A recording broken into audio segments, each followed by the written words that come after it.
for Use It or Lose It, the show that looks at all the hot topics in world rugby. And of course, what is hotter at the moment than the Rugby World Cup? We're down to the quarterfinals.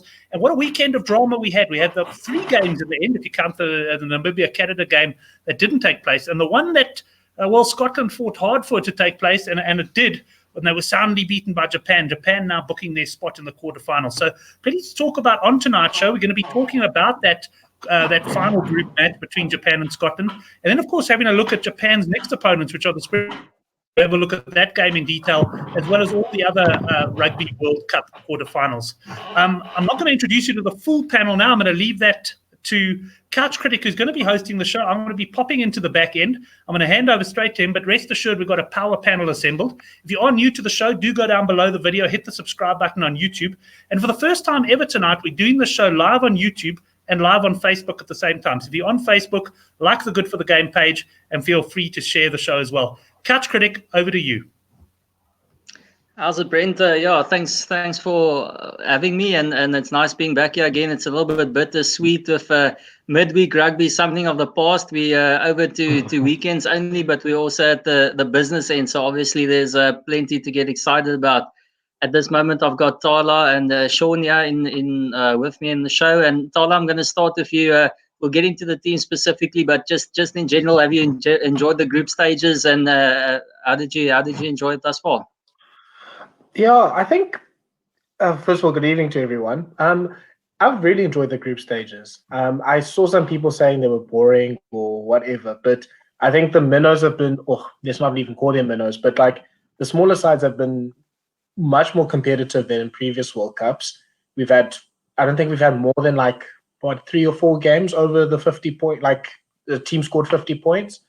And the big sort of clashes between the top 2 sides have all been very competitive, good rugby. So it looks like we're in for a very entertaining sort of knockout stages now in the next few months. So yeah, looking forward obviously to the quarterfinals, but you do need to set the scene with sort of a bit of drama. And as usual, the World Cup didn't sort of go to form. There's always a team or 2 that loses a game they probably should have won, and then that just messes up the whole sort of draw and who gets who and all that sort of stuff. Judge, the typhoon threatened to derail things a little bit, and people were quick to say, it was a shock of a decision to take it to Japan. But we survived, and it was a decent weekend. Your thoughts on how the group phases went and the World Cup maybe in Japan in general to date? I'm just blown away by how people have approached this whole thing. Whether it's typhoon season or not, either way, the biggest one they've had in 40 years or 60 years or something, plus they have an earthquake. Guys, I need to understand that there's a few more things more important than rugby. So, these things happened by the looks of things, and World Rugby did absolutely everything they possibly could to make sure that the games that needed to be played were played, which hats off to them for that. The games that were called off were unfortunately had no bearing on mainly no bearing on the sort of on quarterfinal finishes, or maybe just a positioning space. But obviously, there are a couple of Italians that will be retiring, Giraldini and Parise, who won't get their final game against the All Blacks. That's pretty sad. Namibia not being able to play Canada, because that would have been something that they would have focused on winning and getting their first World Cup win. So, that really sucks. But the truth of the matter is, if you're going to plow all your resources and personnel into moving a game, when those resources can be used to actually saving people's lives, it's really a no-brainer. So I think whatever decision was made, I think was right. There was no serious injuries or anything like that involved at the rugby side. So in terms of the group stage, is very happy. I think all I've heard from everyone is how incredible Japan is, and the people are amazing and all that sort of stuff. And obviously Japan are turning it on properly. So their tournament's going to end on Sunday, which I'm happy about. But I'm glad that they pushed it this far. But they can stop now. Yeah, listen, I mean, I was probably one of the oaks who was saying it was a little bit of poor planning and everything like that, because they didn't have all these backup plans in place, and definitely if that Japan game didn't happen, I think the tournament would have been a heck of a lot poorer for it. But I mean, as you said, sure, it's the bigger things at play, and a big thing to me is we've had the Formula One there at this time of the year for I think like the past. I don't know how long, and they've hardly had rain, let alone it having to be cancelled or anything like that. So it's not like the scale of typhoon that we had is something that's normal. That was something abnormal, and it's not such a big chain smash or heavy for people to say it's in typhoon season and everything like that. I mean, to me, it's still it's a great success where it is. I mean, that game again, we'll go into that now. It was something phenomenal, and how you've seen the crowd really buy into it. I mean, we've seen some matches being held here, and you struggle to get people in there when it's kind of not your country that's playing or things like that. And it seemed they like, regardless whether it was minnows playing or whatever, the people were just really on board, and the vibes felt fantastic or looked fantastic. And I must say, I personally feel like I missed out not going to this World Cup. I think it's something completely different than hosting it in a country that isn't already almost that rugby mad kind of thing. I think this thing would have been something really special and something extraordinary. And I think it's going to have a good effect on the game. I think it was brilliant. So yeah, I came out a little bit strongly because of a few of the games, but I think it's a great success as it's gone at the moment. Tola, I know you were superbly impressed by the Japanese this past weekend. Just take us into that game. Where do you think they went right? What really clicked for them, and what were you really chuffed about or impressed with about their game? I think the first thing is that I think they just showed that they do have at least the bones of a side that can compete against most of the tier one sides. That if they play at 100%, they can at the very worst keep things respectable. They won't be too out of place playing sort of any of the other quarterfinalists. Obviously, we'll see what happens on Sunday, but I think they just have the right sort of structures. I think they put a lot of pressure on Scotland initially in their defense. I think they did really well in getting the ball out wide to their wings, and the wings they're probably, apart from Colby, the wings of the tournament at the moment, because they seem to be able to take advantage of every opportunity. I think the offloading game is also something that's going to be something that we have to watch out for this weekend as well. I was having a few back and forths with people during yesterday, but not that I'm saying that Japan will win, but I won't be too shocked if they do, because I think they do have a good team that if we're not, let's say 90%, if we're not at 90%, then they'll beat us. So the room for error, I think, is going to be very, very small. No, I think we all hear you on that one. Brendon, welcome to the show. Okay, stats guy. Nice having you here. Before we look at the other teams, and we'll touch on one or two of your stats. Looking at the quarterfinals in general, just quickly on Japan. How impressed were you? What did you think went right for Japan on Sunday, and what was their game plan based on? Yeah, look, guys, I tell Judge and everyone else, look, after the Irish game already, you kind of fish through the data to look for just how lucky Japan was, or to try and find if it was a passion win or anything like that. And I already couldn't find anything. And the truth was just they played exceptionally good rugby and did all the basics right and had enough territory and used their chances and pretty much just did everything they could. And deservedly won the game, and I think probably could have won it by even more if it weren't for a few decisions.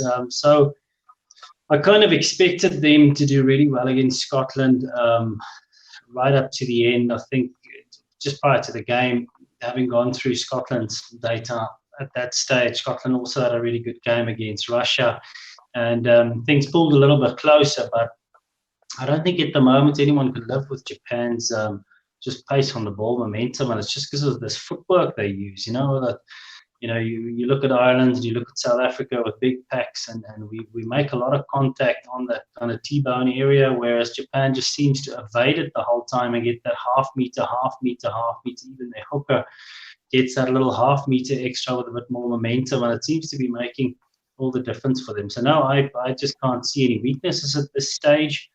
I just think they might have emptied a tank emotionally on Saturday, which might be the Springboks' favour. However, home crowd support, the adrenaline of the occasion, and also just I think that confidence that they've been building is going to nullify whatever tiredness they may have from the Scotland game. Yeah, I think that's probably what quite a few of us expect. Judge, your thoughts? What was the key there to Japan's success? I mean, that was probably, to me, one of the best 40 minutes of rugby I've seen in a heck of a long time. What are your thoughts on their game and what they bring to the party? Yeah, an incredible game. I think I agree from in terms of an emotional point of view and how they're feeling at the moment. I think this was their final. Like they knew that it would come down to the Scotland game. They targeted the Ireland game to give themselves a sort of a step up, and then they knew they'd have to work the Scots in order to qualify for the quarters. And I think that's where they, like, their job's done now. Essentially, it's a bit of a weird thing, but like, they're going to obviously want to push it really hard, but I think they're not going to be upset if they don't make the semi-finals. Like, they've done really well already. I think that the way that they're attacking and how they work around the ball and the quickness that they get their ball really sort of makes the defense work a hell of a lot harder. So the Irish defense is obviously different to ours. We've got quite a different defensive setup, so we obviously like to push up out wide. So I'm interested to see how Japan will deal with that on attack. I think up front, Japan and Scotland were in a good, safe, sort of similar space with Japan sort of dominating a little bit more. I think we will dominate them up front on Saturday. I really don't think that they'll get a look in at scrum time and in the tight phases. And I think that's what we're going to set it up. I do think though that like where we're going to be kicking a lot onto them, I don't necessarily think that's the greatest idea. I know we're looking at a way of playing more rugby without the ball against certain teams. I don't think that would probably be the best thing against Japan.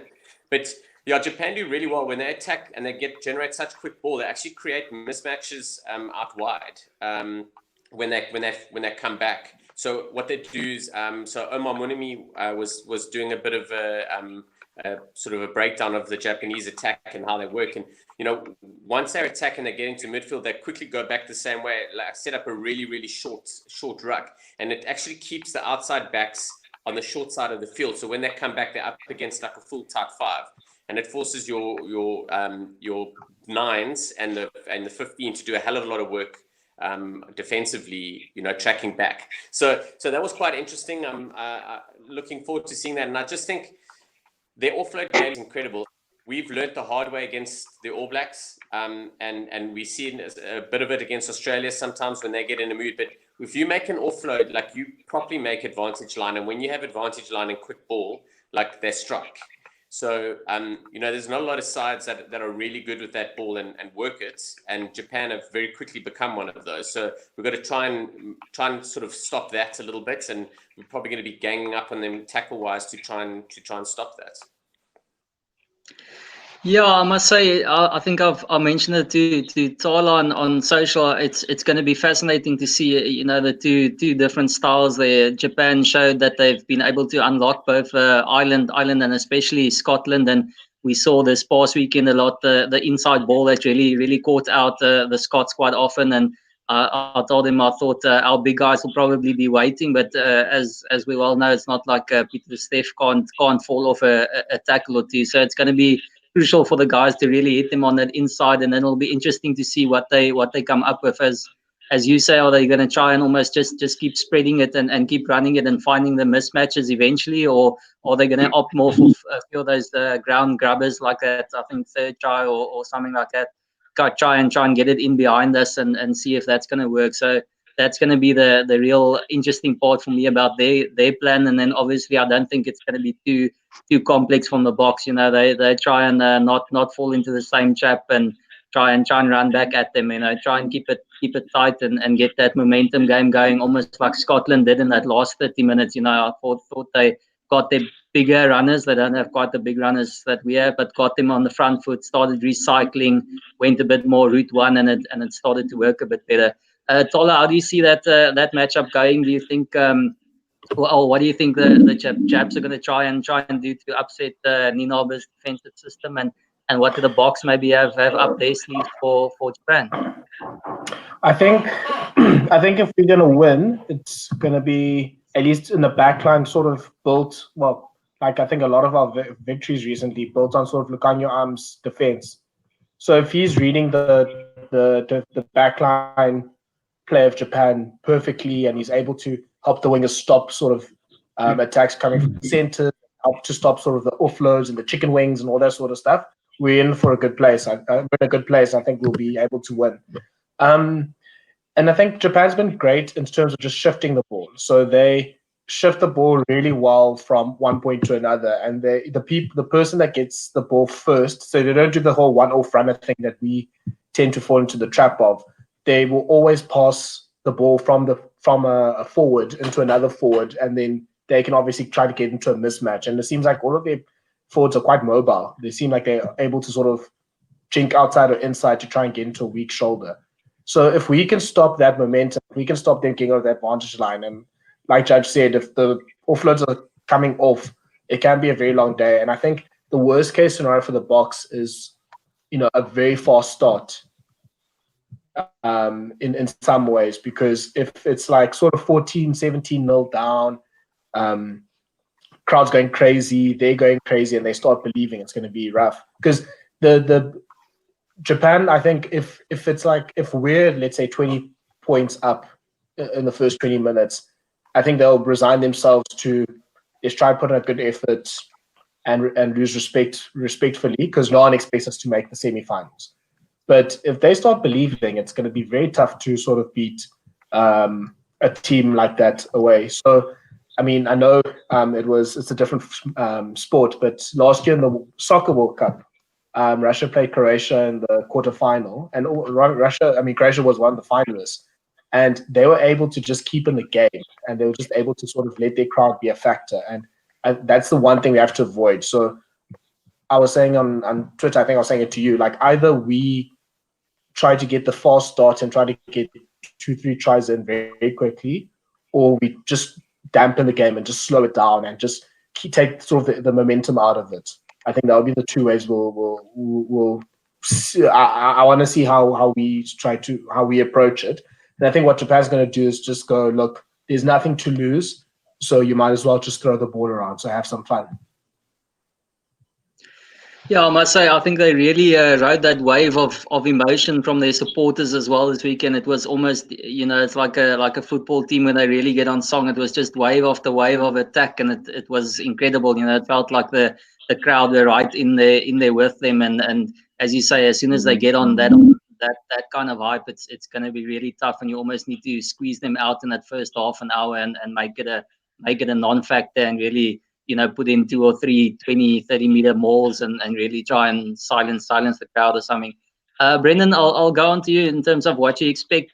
We do have some of the stats. We'll have a look at it just now when we look at perhaps the other quarterfinals. I just quickly want to talk specifically on what you expect between what the Boks will offer and how Japan are going to try and negate that. And then onto that, I also want to ask you something. I saw someone commenting on Twitter, and obviously I always say you need a balanced game, but they mentioned the fact, I haven't checked the stats, that there wasn't one box kick from Japan. I'm pretty sure there must have been one, but how is it possible for a team in modern day rugby to not implement a lot of kicking, and especially the box kicking, and still having success in a crucial knockout game? What happened there?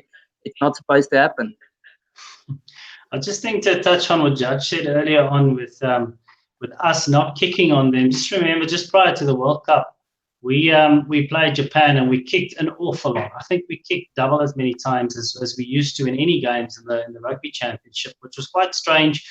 And I remember afterwards thinking, the nice thing is Japanese forwards put no pressure on Faf. And I always maintain if he's under pressure, he's not a very good kicking 9. So he got away with it that day, and it really seemed to work against Japan because it takes a bit of the stuffing out of them, and then we hit them wide against Japan. Funnily enough, if you guys will remember, we kind of managed to sucker them in. I think they overcompensated for our big forwards, which is something they won't do. I think with the confidence they've built through the World Cup in their defence, which started against Ireland, man on man, they don't miss a lot of tackles. So I don't think in this game they're going to overcompensate, to stop an Archius name or a Peter Steff or anything like that. I think they'll just man up tackler for tackler and then guard their outside a lot better because, like you said, we hit them wide where they seem to be hitting everyone at this stage. So now I don't think Japan really needs to kick because especially to their left-hand side, I counted, I think, on average about 15 to 17 meters is what they made against Scotland the minute they passed to the left. They went from their own 50 to the opposition 50, no sweat while carrying the ball. And again, it comes down to a footwork thing. The ball gets shifted wide very quickly, but every man who steps inside manages to step outside again another time, and that's what brings all the support runners into the outside. So I think they stay on their feet quite long, and obviously their ruck technique must be very good to be able to go through so many phases and still maintain the ball. So this is going to be a real tussle. My concern is, and Tala mentioned about and Am's reading. I think we all forget that apart from the Lendi, and you have Pollard on the inside, he's, you never know in which form Pollard is, but especially the outside backs are fairly inexperienced, and a huge World Cup stage against a home crowd is for me a little bit worrying because none of our wingers would have been really in that arena. So you're kind of looking towards Billy LaRue and Billy like Pollard as almost like French players. You just don't know what you're going to get out of them on the day. So, but the youngsters, reading that defense is going to be crucial. And 2 of Japan's tries were made by the attacking read of their 13. With that stab through the grubber kick, he absolutely saw them come up. I think just the phase before that, they ran it to the left and he was already spotting it.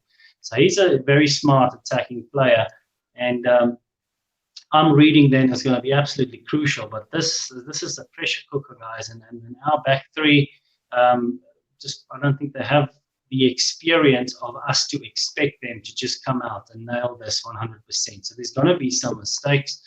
But crucially, Japan can make the same mistakes. They might undercommit on some of our big ball carriers up the front, and then we can make meters. So that's kind of how I see it pan out. Also, can I just say, I think that's also something we must remember, that this is a pretty new side, relatively, the Springbok side. This team and the coaching staff and everything hasn't been together that long. It's literally almost 2 years now. So that's the thing. We haven't had that many sort of experiences of sort of tight games that we've had to sort of pull out in adverse conditions and all that sort of stuff. Yeah. And yes, we obviously won last year and Wellington and drew as well. So it's going to be that thing of are the combinations going to be trusting each other, the people coming off the bench, all that sort of stuff that, the Islands and the England and obviously the All Blacks have had 3 to 4 years to sort of build a team and to build that understanding to sort of win in the thing. So obviously it might not necessarily count against Japan because they also are new to this stage. But it's just something that we must also think and realize, because this team is probably still working towards sort of its peak performance as a 20 or as a squad and as a group. So it's going to be very interesting to see, because is one of our key players, but he has probably 15, 20 tests. And Colby's one of the key players. He also has less than 10 or probably just over 10 tests. So there's a lot of people that in international rugby sort of terms are still relatively green. So it's going to be very interesting to see how they step up into the sort of do or die atmosphere of a World Cup quarterfinal. Okay, but conversely, I don't know how many Japanese have been in big tight quarterfinals at World Cups. Listen, Judge, just quickly on the last one there, maybe on the box, do you feel a little bit concerned of especially the Mapimpi issue of Japan really playing wider quite as often, and I mean they're skilled manipulators of any space, especially out wide. You see that as an issue, and then also how crucial is the kicking going to be from Faf and Pollard, who they haven't really been at top performance at this stage or to date. Yeah, I'm not going to say anything that I haven't said before. In terms of my Pimpy, I really don't think he's far away from understanding and getting his defensive reads a little bit better. I really don't think it's far away. I do feel it'll be like we might see quite a big difference this week and possibly next week. But my concern is quite simply the 9, the 10, and the 15 of the books. They are so vitally important in every single side, and we are playing with a 9 and a 15 that are rather average at the moment, and it's a little bit concerning. And the forwards are carrying us, and a couple of and the wings are carrying us on attack. And I think defensively, I'm quite concerned with particularly Faf and his play, and Willie Leroux and his play, because when Willie starts to force things, he really does throw some real shit balls. Like there's no other way of putting it.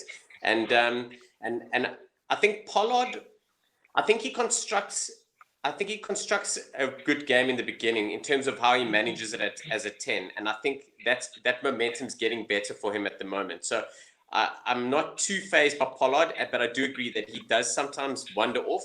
But I think he'll be okay. Yeah, I'm not concerned about the forwards. I think the forwards will dominate. I think in every aspect of the game will dominate Japan with the forwards. I'm just worried in particular about two of our backs, and they're very important. And we need them to come together now, because the truth is they haven't been performing, and it's quite evident. And we persist with them, and Rassie persists with them. So they need to come right now. Like, please, that's my only issue. Okay, guys, we need to have a little bit of a touch on all of the others. So just quickly, Judge, box by how many? I reckon we're gonna maybe between say 10 or more points. I reckon we could get them. They started fading. You know, they try and really push it hard. Japan, they really try and get on top of you and then try and manage it and keep up the pressure and the pace of the game. But the truth is they couldn't do it all that long against Scotland. Scotland made a little bit of a comeback, but you know, then the raw emotion got them through, and you know they stuck together quite well. So I don't think that they're going to have I don't think they'll get as many points early on against us. Well, I'm hoping not. And once we get on top of them, I think we'll finish them off. So by 10 or more. Brendon? I'll wait to hear about Colby's injury. I think things are very funny around it at the moment. You know, some say it's not so serious. An ankle injury for a stepping winger is a fairly serious thing. And you know, if you followed our play against any big team this year, if it wasn't for Colby, I'm sure we would have been 10, 15 points to the worst. So I think he's vital to our cause. He's vital for the spirit in the team. He's vital for, you know, even that small element of what fans bring and the trust that they have in a team. So I'd be waiting for that injury to totally clear and be sure about it before I wager a bet on what the score is going to be. Tola, how do you see it playing out? Provisionally, box by 12. Also want to hear sort of who's the ref, how's the conditions, and all that sort of stuff as well. And I'll also boldly predict that this will be a tougher match than the semi-final. I'm not a big believer in Wales France, but we could probably get to that next week. Listen, you guys can get into betting, because I'm hearing it's all dependent on weather, referees, and team selection. I love it. That's what we're all about. So you guys have got a future in there. Listen, we'd like to go on to the rest of the games and look at the teams. Perhaps Brendon, I'm going to ask Brent to put up some of the stats, and then we can just have a look at what to expect from them based on some of the stats. Maybe Brendon, you can start us off, yeah. All right, so yeah, so basically we've been looking all the World Cup at the amount of opportunities you have to attack. So that doesn't matter if it's from a scrum or a turnover ball or a steal on the deck or whatever. Every time you start a proper attack, that's kind of considered as an opportunity. And then to, against that, see how often you manage to score points from there. So that would be a drop kick, penalty kick, or a try. And then, obviously we weigh that against how often you allow your opposition to do the same thing against you. So that would be the conceded column. And, I kind of then had a look at New Zealand and South Africa to try and see, because prior to the Welsh-Uruguay game, they were quite high on the opportunity to points. They had a really poor game there. And this table changed quite a lot during the World Cup. But then I kind of worked out based on 2015 how much Namibia has deteriorated, and so to Canada. So strangely enough, Namibia also played 2 Tier 1 nations in 2015, of which one were the All Blacks, but their points difference were a lot better in that World Cup than they are now, even against the minnow teams. So, it looks a little bit skewed with the opportunity to point at the top, New Zealand and South Africa, because they had those two of the 3 worst teams in the World Cup against them. So if you kind of compensated, England jumped slightly above South Africa due to having that stronger defense. And just also interesting, Japan still pitching 4th despite having 2 Tier 1 nations against them in their group, as well as Samoa, who was in the top 5 of the Tier 2 nations if you take Japan out. So quite a strong group that Japan played in, a much more competitive group. And it's kind of this competition that I'd like to talk about, to know, from the other guys, from Tala and Judge, being prepared for trench warfare. Are the Southern Hemisphere sides as battle ready? And then also after the World Cup groups and the kind of groups that the teams played and how tight it was, is that going to hammer New Zealand and South Africa specifically, who haven't played a lot of competitive rugby in the last month, if you look at everything kind of in context?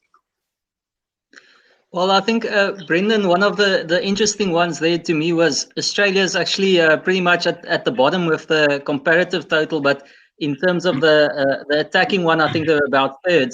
So attacking wise, they're on it, and then obviously conceding, they're probably the worst to give them the worst. So I'm almost going to handle that question by discussing the quarters themselves, and then at the end we can maybe just have a quick North versus South discussion. And also, I know I've chatted to Tala, I think, is the trade-off there between tired and resting either the week before having the break, and also guys playing Super Rugby as opposed to other teams not having Super Rugby. So there's quite a lot of arguments and things to take into account, but we'll maybe have a quick little touch on that right at the end. So let's just go straight into England, Australia. As I said, the Aussies on that comparative table are not looking good, especially in terms of what they've conceded, whilst England are looking pretty solid all round. It looks like from those stats.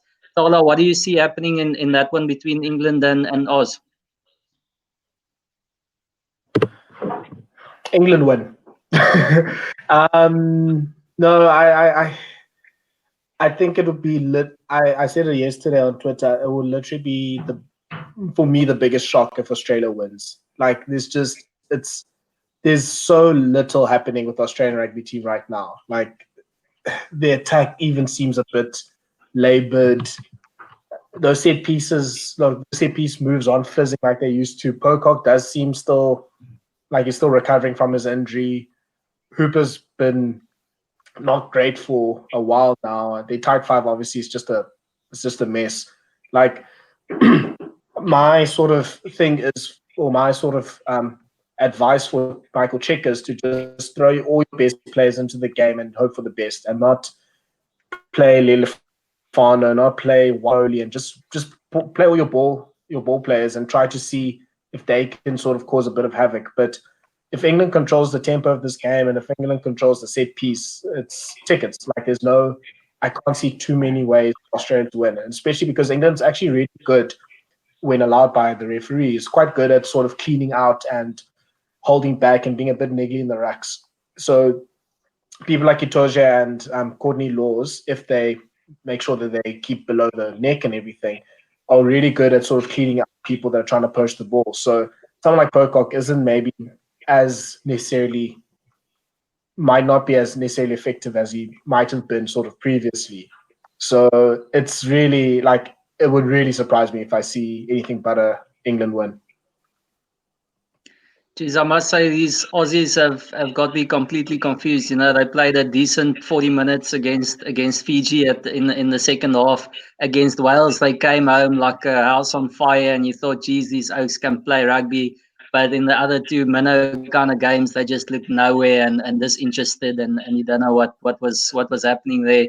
And yeah, as Tola said, they probably got 15 decent rugby players, but as a team, I just don't know where they're at the moment. Judge, your thoughts? Do the Aussies have any chance? And is it like everyone has said? You know, have England kept something in the tank, or have we actually seen the best that England can deliver?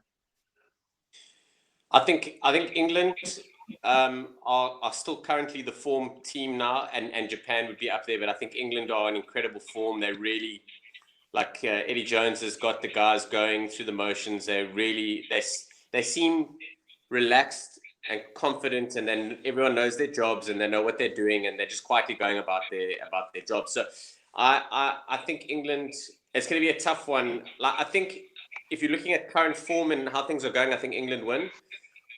The Australians are another story. They've got dog in them, and they love a World Cup. They they love it when the chips are down. Taker's talking up in the media and making everyone focus on him, and hoping the side will sort themselves out and get the things going. So the guys aren't really focused too much on the side. I think a massive thing for me is Kurtley Beale's injury. I haven't heard anything back yet to find out whether he's able to play this weekend or not. He is vital. He starts at 15. Australia could win the game. If he doesn't start at 15, I think England win it comfortably. I think he's that important to them. So for me, I think Nick Whitener starts. I think he's in incredible form. I think Genia coming off the bench is a great shot. I think it's got to sort out what's happening at 10. I think came on a couple of weeks ago was really, really, really good. Do they want to start Lealifano? I'm not sure. So yeah, we'll have to see what happens. And I think I agree with Tyler in terms of Pocock at the moment. He played a flipping good game, but he's just not like kind of what we remember. And maybe that's because the Aussies as a whole aren't doing so well, and he's maybe carrying a little bit more for the guys. So or carrying the side a bit more. So I think, I think Hooper and Pocock together are incredible, but the England loose trio are very, very good and very effective. Their tight five is very handy. So I think it's going to be I think it's going to be tighter than a lot of people think. But Beale has to be fit if the Aussies are going to have any chance. I think it's caught up to Pocock, the fact that he hasn't been playing a lot of rugby. It's one thing being fresh, and it's another thing having decent, rugby match form. And I don't think he's got it. He's still a decent player, but he's just not got quite that touch at the moment. Just quickly before I go to Brendan, both of you, just on a quick answer, do you think it's better for England that they've had the week off, or are they going to be a touch underdone? Sean, quickly. Yeah, it's a very interesting one, and I'm looking forward to seeing how it pans out. I think they would definitely enjoy the break. We would have planned for a 10, 12-day break because that was how our tournament went, where England and them didn't. So I think I don't think it's going to bother England too much. I think if it affects anyone badly, I think it's the All Blacks that are the most that'll be affected by not playing a game. Tola, your thoughts? Better for England to have had this week off, or a bit underprepared? I'm on and off about it. I think you can see both sides of the argument. But I do think the nice thing for England is that they settled, whereas with the All Blacks, just like what Judge just mentioned, like they would have wanted to play Retallick a few, like 60 minutes. They would have wanted to sort of maybe give their combinations a few more reps. But England knows who their first 23 are. They don't have too many sort of questions in selection. So I think they have that sort of rhythm, and they also obviously played all those 23 warm-up games before that. So I think they're well within their rhythm at the moment. And I mean, yeah, I don't know how much of an advantage, because Australia just plays different rugby every 20 minutes, it seems like. I would have just wanted Richie Mo'unga to play another game and score some more points for my bet. But anyway, let's not go on to that. Brendan, on to you. What do you expect from the England-Oz game? Is it going to be tighter than some expect, maybe, or do you see it as an easy one for the Northern Hemisphere team to, as you say, probably a little bit more battle-hardened and just be able to do the job in a knockout game? Yeah, I think I'm definitely with the other guys on Australia loving a World Cup and having that kind of fight and pedigree and you know, with the two nations and their sporting rivalries, there's going to be a lot of niggle in this. And you know, you look at a Toje who's kind of been borderline being carded, and especially in big games, he tends to be a little bit naughty at times and often gets away with it, sometimes wouldn't. Hooper, conversely, for Australia, kind of in the same basket. You know, you just don't know with him. He's kind of just on the edge of a card the whole time. And with the way, you know, the refereeing has gone, anything, any big high tackle or any kind of clean out is definitely going to see a card, and it will affect. I think both teams will be kind of ready for it and will be preparing for it. But just one thing as well, in June last year, a very out of sorts South Africa played England at Ellis Park, and you know, at that stage, South Africa haven't won many games. They lost twice to Wales. They were kind of all over the show, and Rusty was still thinking about ideas. But the one thing they could do, they had Janchi on fire, they had Nkosi on fire, they had Faf just coming from England in the high spirits, and everything was going well. Even Villiers was on form, and we managed to keep scoring. So England did what they always do, and they kind of forced their scores and they get their tries early, and then they started to put pressure. But South Africa kept scoring. And essentially our ability at that stage to free score, so making scores out of nothing, really got under England's skin. And that's one thing Australia can do. Just from a data point of view, they create more than any other team at the moment. A lot of line breaks. They make way up the field very easy with ball in hand, but they butcher a lot of opportunities as well. But the thing is, in this quarterfinal, you can expect Australia to make those things. You know, because keeping Sarabian, those guys down is really hard at this stage. With O'Connor coming in, they have a lot of quite clever blackline play. They play with a bit of an abandon. It's almost like they don't have structure. They just muck about, and that's a dangerous thing to prepare against. So for me, I just see in this quarterfinal a card is going to happen, and how the teams respond to that card is going to be totally essential. And I don't think England should for 1 minute think just purely rugby reasons are going to be enough to win this. Okay, Brendan, come on. No team news available. Yeah, who are you picking? Yes, I'd go England by 5. Just that's the brain. That's the brain. Judge? The heart says we're going to see the first upset fairly early on. Okay, Judge? Australia by 3. Oh, you didn't. No. Here we go. Here we go. Whole world is shudder. Tala, you better pick carefully now, kid. Just Judge, what's good having you, huh? Wow, Okay, I never thought someone would be that brave. No, I'm going England by 6, 5 or 6. Very close. They'll probably last 10 minutes, 2 penalties just to seal it. Okay, for my punting mates, I'm going for it's not necessarily the cap there. I just think Australia won't score many, so go unders on Aussie points. I just think the England defense will smother them out, and as Brendan and some of the guys have said, they do try a few things, and if they stick, it could go against you for Korobeti or Karevi slicing through you. But I just think England should cope with it, and I think they're going to keep them at probably less than about 12 points or something like that. So probably a 20 points to 10 or something like that win for England for me. Then on to New Zealand, Ireland. Tala, yeah, let's just start there. Again, New Zealand have had the break. I'll probably agree a little bit with Judge that they might be the worst off thanks to the break, because it's almost 2 weeks that they've had off now because they wanted to play their A team against Italy, so they've missed out on that opportunity. Do the Irish? They seem to have New Zealand's number. Do they still have that number, or have they been blocked?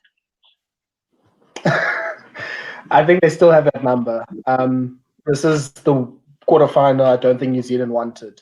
And it's a bit unfortunate when you actually win your group and you still get the hardest team. I think this is going to be a very, very, very, very tight game. And I don't know, like, when we get to predictions, I'll probably change every second day. So if anyone's trusting on my prediction, please don't write it, bank on it. But I think it's about how New Zealand, one, selects their team. If they're going to still sort of make the mistakes, I believe there are mistakes of sort of playing the more attacking winger like a Reese or Rico Ioane, who's not so solid under the high board. Conor Murray and Johnny Sexton are going to have a field day. Keith Earls is just waiting to chase up all of those kicks. So I would go very conservative and safe and go with Ben Smith in the back three and have someone a bit more sort of as a calming factor. And then the second thing is just seeing if New Zealand's still willing to sort of do the cross kicks and to do sort of the few innovations that they did against the Springboks in the group stages, where they showed that, okay, they have adjusted to the Springboks defense. So New Zealand's played Ireland 3 times in the past Rugby World Cup cycle. They've lost 2 and won 1. Now, the Chicago match in 2016 was a bit of an anomaly because obviously it happened in a different country. It was, I think, even almost outside of the test windows as well. And, you can make excuses for that one. But last year in Dublin, Ireland was clearly the better team. So, I think Ireland does fancy themselves against the All Blacks. Now, I think the question for Ireland is, how much do they lose in terms of the physicality of losing Bundy Aki for a few weeks? I don't think Grengrows is a bad replacement at all. I think him and Henshaw, great centre combination, but Aki would have sort of going hard into Crotty, going hard into SPW, or whoever plays in the centres. And how much are they going to let sort of the Japan loss and sort of their history in the World Cup sort of factor into their sort of playing and thinking? Because they still have that, obviously, that monkey of their backs of not winning a quarterfinal. And I think this match is going to probably provide the most, or probably the second most quiz. I'm excited to see Steve Hansen already start a few jabs. I'm sure Joe Schmidt's going to jump in as well. So I think this will be probably the match of the quarterfinal stage. I think I'm going Ireland for now, but I think I'll wake up and turn to New Zealand on Tuesday. So it'll just depend on what I get to by Saturday. Judge, CJ Standard doesn't answer my phone calls anymore. I don't know why, but what do you expect? Do you think the Irish squad is still psyched up for this one? Do you think they still believe that they've got the All Black number, or were they sitting there watching the Scotland game and thinking, damn you bloody Japs? Yeah, I'm. This is very interesting because these are the two sides that are out of all the quarterfinalists besides Australia. I think these are the two sides that are trying to find themselves in this tournament still. So I think the All Blacks really will be a bit bummed by having their game cancelled, because Retallick's only had 30 minutes, and like Tala said, they could definitely wanted to get him another 60. I think they still need to figure out where they're going to bring Ben Smith in and what they're going to do, because I think Ben Smith must start at fullback, but that means that that Beauden Barrett's starting at 10. So it's going to be quite interesting what they do. I think Hansen's got quite a lot of thinking to do about how he wants to sort it out. I think Ireland, they're going to miss Bundy Aki. I think Henshaw at 12 is nothing wrong with him, but he's also just come back from injury. Only played his first game this weekend. It was pretty handy, but I think Bundy Aki is going to be a massive loss for them. And I think, Conor Murray seems to be on form. Johnny Sexton is iffy. He had a really good game this weekend, but they need him to perform and they need him to have a clear head, because when he loses his pip, then like everything crumbles around him and it affects Murray as well. So I think it's going to be very, very interesting, and it's going to be difficult to make a call. I must be honest. it's going to be a cracking game. I just don't see Ireland winning it though. Brendon, it's head against heart again. I think probably for you. Which way do you see this one going? Look, I always say that I like rugby more than I like any particular team, and based on that, I've really wanted New Zealand to actually win this World Cup just because of how they've started playing after the Rugby Championship. They just have this really square way of running at the moment, super adventurous, everything at pace. Just, for me, we're looking at Japan at the moment because they're on the biggest stage, but New Zealand has really been playing some fascinating rugby at times, and they're doing a few things differently to other teams. So, I almost want that to be rewarded with a win because they're, again, taking rugby to that next level. But, look at the Irish, and Tyler was talking about the Chicago game. That game was closed out by Joe Carberry on his very first game. He played club rugby just the week before, and he managed to nail the kick and close out the game. So, losing Johnny Sexton and having in the bank that little bit of memory, I think is going to be crucial because Sexton hasn't lasted 80-minute games. I think since France last year when he made that drop kick was the last game that he lasted 80 minutes. So he is a bit brittle.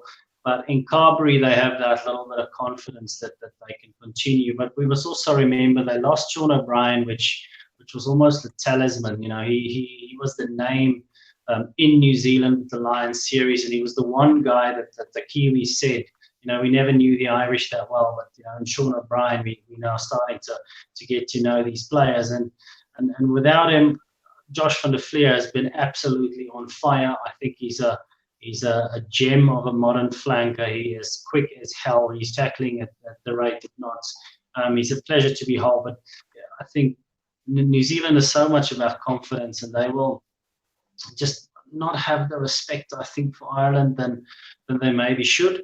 And that's going to give Ireland a little bit of a sniff, a little bit of a something. But you see Joe Schmidt use these strike moves in the first 5 minutes of a game. He kind of always does that. He scored against Scotland that way. He scored against Japan. And then it's almost as if Ireland just fall flat. Now, I don't know if that I don't think coaches are that smart to do that on purpose, especially not in tight games and not going to lose against Japan. But they do have these strike moves that can get them ahead. They started that in South Africa in 2016, if you guys can remember, and all their tests they led by a hell of a lot of points. So they kind of have these plays, and then they start defending. Do that against New Zealand, score once or twice. There's going to be a lot more Irish people there than there would be New Zealanders, and these things matter in a quarterfinal. It's going to matter against us with the Japanese. It's going to matter with the New Zealand Ireland game. So it's. I think New Zealand at the moment is playing too good rugby, but this is a quarterfinal, and rugby is a very small part of it. So it's Ireland by 2. I'm going to go with the heart this time. I think fall asleep at the wheel against New Zealand, and you're going to wake up against the wall. I think it's a 20-point win for New Zealanders. They're going to pull away in the second half. Ireland going to try and mug them and try and keep things tight. But at the end of the day, you can't keep them out. And for me, Stockdale hasn't been a factor in this World Cup. You haven't really seen those outside players. Lama has been the only really good one at the back there. Sexton looked a lot better, which was crucial. Poor CJ, I think, probably put in 100 carries in the previous game and only made like 10 meters with his little gun forwards. But he's still he's a chuck. I love the guy, but to me, he's still going to struggle against the explosiveness of Ardie Sevilla. I don't know. On the other side of the park, everything just looks a little bit more sparkly and a little bit more X factor. So I'm thinking New Zealand, but I do think, just as a side note, this is almost the only game that New Zealand can be tripped up. I think if they can get through this one, they're going to be a heck of a lot better for it. Getting another good run for their first choice team, and then they go onto an England or someone. So I actually think this was the golden opportunity for someone. I'm just not sure Ireland are capable of it. Tala, do you want to give us a score prediction on that one? I know you're going this way and that way, but give us New Zealand by how much at this stage? Yeah, I just literally changed. I said Ireland a few minutes ago, but I think I'm going to go back to New Zealand. I just took myself You back. said Thursday. You said by Thursday you're going to swap. By Yeah, Thursday you can swap back. it's difficult. I can't. I can see New Zealand losing, and I can see New Zealand winning. Like I mean, obviously that's the two consequences, but like I think. So they're going to play a draw. Yeah, I think it'll just be rained out. I think there'll be another typhoon on a particular day. Yeah, I think it's going to be a fantastic game, and whoever wins from here, facing England's also going to be a very good game. I think whoever makes it out of that side of the pool, will be a worthy finalist because it's two very tough games. Even, I mean, I bagged on Australia, but I think even they're not going to be an easy game for England. So it's going to be a very worthy winner to come out of that group of four. Judge, give me a prediction. I reckon the All Blacks by 8. Okay, might be a little tighter, but I reckon. Okay, then Judge, no, just keep going on to France and Wales. I need for you to start because I need 3 guys to talk before I'm gonna have an idea what to say about this game. Yeah, thanks, man. I was hoping for a bit of intel as well, so you're just gonna throw me under the bus. Yeah, I don't know. That's going to be interesting. I think there's a big injury concern for Wales with Dan Biggar also taking a knock to his head. I mean, Liam Williams absolutely smashed him.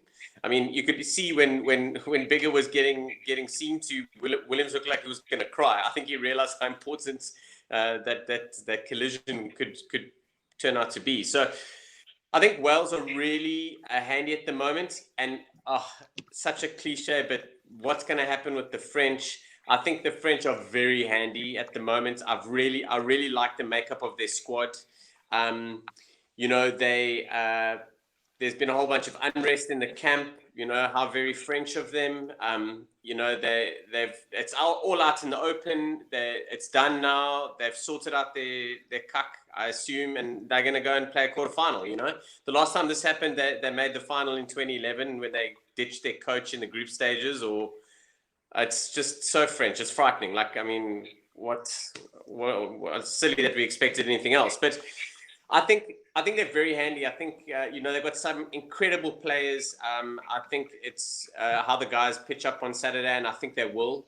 And I think Wales are they're going to see a French side that they haven't seen in a while. And that's what I'm quite interested in seeing. I think Wales and Gatland are very, very comfortable, methodical, and they're kind of going through the motions. They've had a really, really good year. They've hit form, Grand Slam in the Six Nations and all that, but they've had 2 key injuries with Anscombe not making the World Cup and now Biggar.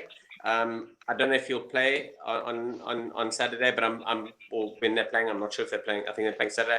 I'm pretty sure Biggar will start, but he's still going to be a little bit rattled, and he takes another knock, he'll probably have to go off. So I think it's rather important. Reece Patchell's very handy at 10, but it's after, if Biggar's not available and Patchell plays, then what other options are they gonna have?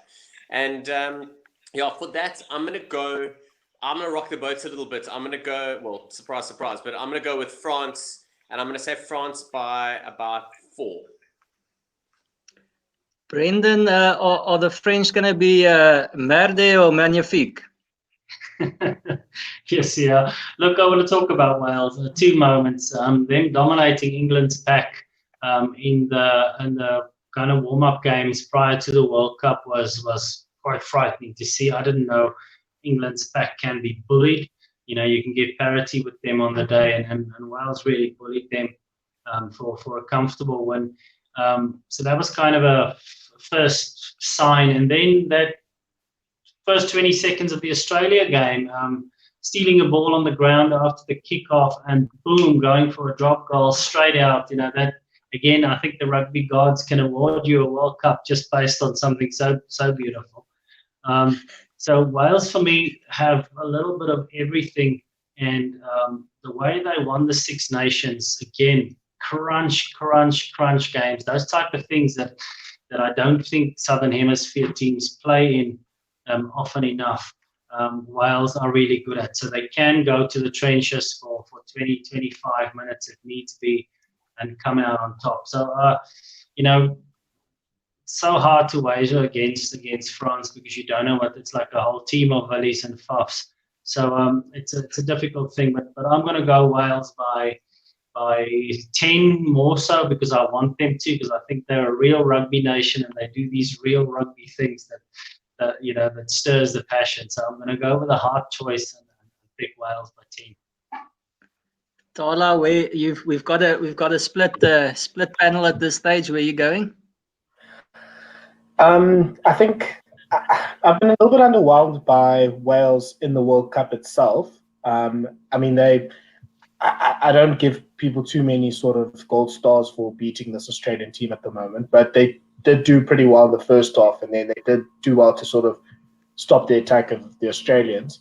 And even in the Fiji game, they showed that, yes, it can get very tricky for them because even their scrums are getting pushed back by Fijian side. They conceded a try to a rolling maul to Fiji. So that can't really be too proud of a rugby moment for them. And it just doesn't seem right with Wales. Like I was wanting to get on the Wales bandwagon for this World Cup, and I thought they might be the semi-finalists. And I mean, I know people don't rate Rob Howley as a coach, but losing him before the World Cup, Faletau not being there, Anscombe not being there, there's just a little bit of uncertainty. And hopefully both Biggar and Davies are fine. But if they lose one of them, I think that almost is an automatic win for France because they're just such key players for their backline. But yeah, I mean, France is France. Like, I mean, the one big game they played, they had an amazing first half where they ran Argentina off the park, and in the second half they were absolutely nowhere. So it feels so damn stereotypical to say this, but literally we don't know what French team is going to turn up. But I mean, we do have a bit of a clue in the Six Nations in the car. They played, I think it was in Paris, and France butchered them in the first half, and they were leading by quite a bit. And then Wales just sort of got themselves back into the game and finally just won in the last few minutes. So I think my head is saying that's how it's going to happen in this game as well, that Wales is going to sort of sneak out to win. But I want this to be the surprise. It's always nice when France is just throwing up a big surprise, and maybe, if the other ones go to form with the Boks, the All Blacks, and the England winning, just having France there as a semi-finalist just to shake things up will also be good as well. So I'm sort of hoping that it's a France win, but I think the common sense pick should be Wales. Well, something that doesn't come as a surprise is that Brent Graham is saying France by 7. So I mean that was a given. He's always got a blue streak in him there. I must say Wales haven't really impressed me either. I mean this past weekend they looked clueless on attack. They didn't really know what to do. But I'm hoping Josh Adams there on the wing is going to be on fire. And as Brendan said, I just think especially against the French team not playing at home in France, Wales are going to knuckle out a win, and old Owen Jones is going to stand up, feel some sweat off his face there, and spit out some grass and say thanks, shake their hands, and Wales are going to win by 2. So to me, Wales are going to edge that one. Then, guys, let's just do a quick question or two questions to finish off. I'll just quickly rotate between all of you. Tala, north or south to win it at the end at this stage? Depends. No, come on. It's quick one answers. This is the one answer round. I'm going to say I think England or Ireland are going to win this one. So north, I guess. Okay, I was gonna get to the teams just now. Just north. So you're saying north? Okay, Judge, north, south. South. Brendon, north, south. North. Okay, Judge, who at this stage we've pretty much asked it every week. Let's keep the tradition going. Who's looking the best for you to take the trophy? Sorry, you're breaking up there. Shit, man. You've been going for 4 weeks. You've been going Bokke. Yeah. I want to, but remember when Rassie took over, we've only got 2 years for the World Cup. We can't expect anything out of the World Cup, guys. Don't buy into the World Cup. Come the World Cup, we're like, Boga, gonna take it. So I'm sticking with them. Tala, you going for England or Ireland? Where are you going? Yeah, I think England will get it. There just seems something almost inevitable about how they pulling up into this World Cup. Brendon? Yeah, England for me, based on all the factors that Jake White and Clive Woodward and all those guys who built the formulas around winning World Cups, best prepared, best balance all around. Ambush team for me would be Wales. Yeah, we've got a panel of 3 experts I've got on here, and not a single person has mentioned New Zealand, the tournament favourites, the odds-on favourites at this stage. So I'll be the first to say it. I think they're going to get through Ireland, and that's all they need. After that, there's no stopping the men in black. I know I'm on England. I've got plenty riding on England, but I just think they're going to come up short at the final hurdle. New Zealand will have a bit too much for them, and the Boks have shown that when it matters, we're going to come up short. But just on that, I think the Springboks are definitely going to be in that final, and it'll be a All Black Bok final for Judge, and Brent won't see a Northern Hemisphere team in the final, so he'll be depressed. Guys, thanks so much for joining me, and thanks for all the insights. I think it was a great chat. Cheers. Thanks, guys. Cheers, guys. Thank you. Thank you. All right.